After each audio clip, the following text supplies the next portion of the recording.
Hi, Mr. Musk. We invite you to Ukraine to see how we fight for our freedom.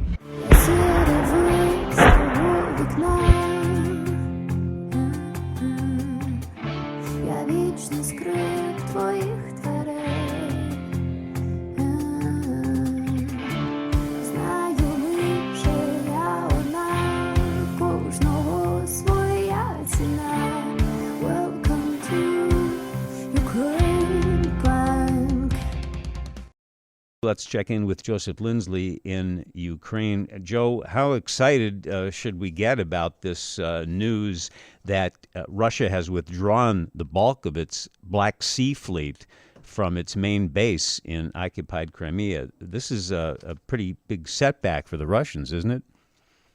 Bob, indeed. Good afternoon from Lviv. This was made possible. The Ukrainian attack a couple of weeks ago on Russia's Black Sea fleet and on the fleet's headquarters itself was made possible because of those long-range Storm Shadow missiles provided by the United Kingdom.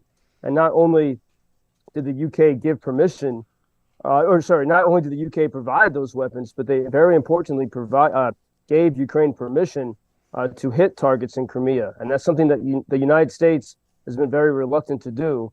And so the hope here is that seeing this success and seeing how unable Russia has been to respond in a dramatic way it was a very bold move, the Ukrainians hitting the headquarters, the vaunted headquarters of Russia's Black Sea Navy.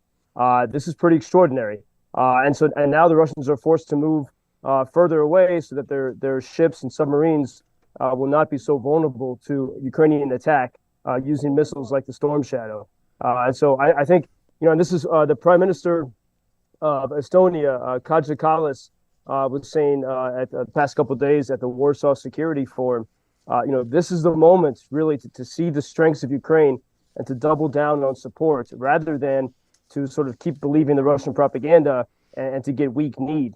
This is the moment where if Ukrainians can get more long-range weapons and support to hit Russian military targets, then victory can be realized, fairly quickly, perhaps.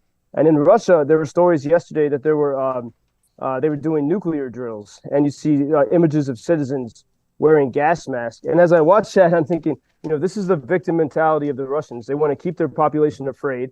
I mean, Russia is not being attacked except for occasional strikes on military targets, but yet they want to keep their citizens afraid to make them, the Russian people feel that the world is somehow oppressing them, when it is in fact they who are oppressing not only Ukrainians, but threatening the security of the world. And what Ukraine is up against right now, pretty much, according to all the experts, of course, we've got the political deadlock and those arguments. You've got winter weather coming in, and the continuing advantage Russia has in manpower and ammunition, right? Yeah, well, it's advantage in numbers, but, and I think if you were here, you would say perhaps, definitely not an advantage in quality. As I saw at that tech conference, IT Arena in Lviv over the weekend, there are so many brilliant people here and others from around the world working to find solutions, to use what resources they have most effectively. And actually, just about an hour ago, in one of the many fairy tale-like medieval buildings of Lviv, I attended another conference called the Lviv Book Forum, traditionally one of the most popular festivals in this very literate, philosophical city. And it's great. It's really nice to see life coming back. Despite people defying the threats of Russia, and from all over the world, you have writers and artists and editors have gathered here in Lviv. And the talk I just listened to was by a Bosnian writer, Ozren Kabo, and he was talking about the experience, the horrible experience in the 90s in the former Yugoslavia and the Balkans, and talking about how to get through that, especially after the wars are over.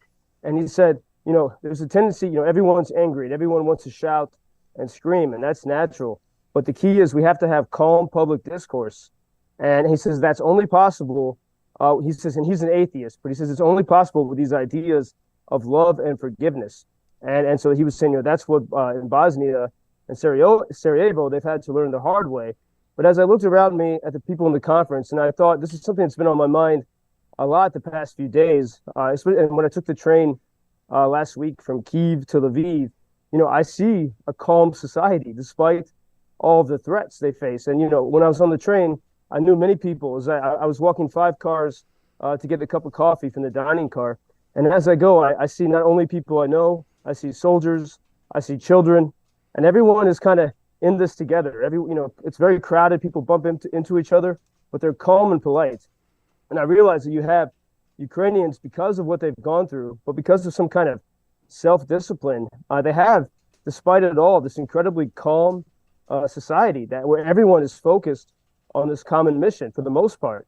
And obviously, there's always going to be problems and arguments, but they have found a way to discuss things. And that's what I see at these conferences. They sit there and they talk about solutions. And, when I studied at Notre Dame, I studied a lot of Aristotle's political theory.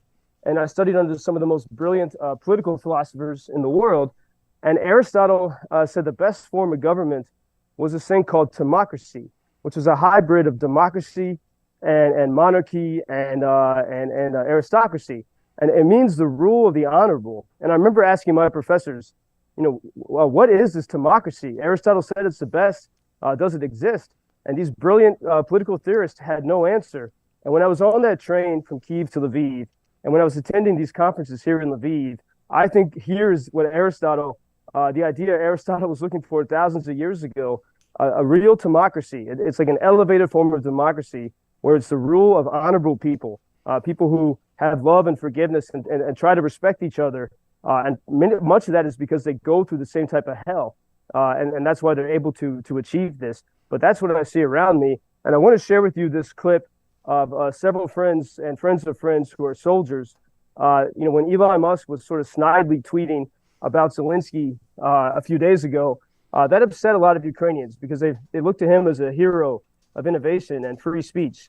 And so several friends made this short clip. Most of them are talking to Elon and to the audience from the front lines. So halfway through, just to caution you, you will hear some of the sounds of war. And the first soldier speaks from a city because he was heavily wounded in battle. So here's the message from Ukrainian soldiers to Elon Musk and to the audience of WGN. Mr. Musk, we invite you to Ukraine to see how we fight for our freedom. Mr. Musk, we invite you to Ukraine to see why we are fighting for our freedom. Mr. Musk, we invite you to Ukraine to see why we are standing for freedom. Welcome. Hi, Mr. Musk. We invite you to Ukraine to see how we fight for our freedom. You are welcome to see it on your eyes. Slava Ukraini. Is he going to get that message, Joe? We hope so. So if anyone listening knows him, or if you go to my Twitter at JP Lindsley, we're trying to share these messages, and we have more and more Ukrainian soldiers making these videos. And for anyone who's skeptical, look, there's brave writers and artists here right now for this conference, and it's safe enough, And so for here in Lviv, yeah, you're welcome, Mr. Musk. You're welcome to Ukraine, and to see the reality, and maybe to get some inspiration. And again, Joe's Twitter handle at JP Lindsley, Lindsley. We'll talk tomorrow. Thank you, Joseph. Interesting stuff as always. Thank you, Bob. Until tomorrow. Thank you for introducing Ukraine on your social media pages. That's very important that much more people can get more information about the situation here and how everybody can help Ukraine to stay stronger and to save all the world. Что он сказал? Well, which side are you on? На чьей ты стороне? Come on now. Oh, which side are you on? На чьей ты стороне? Ебать.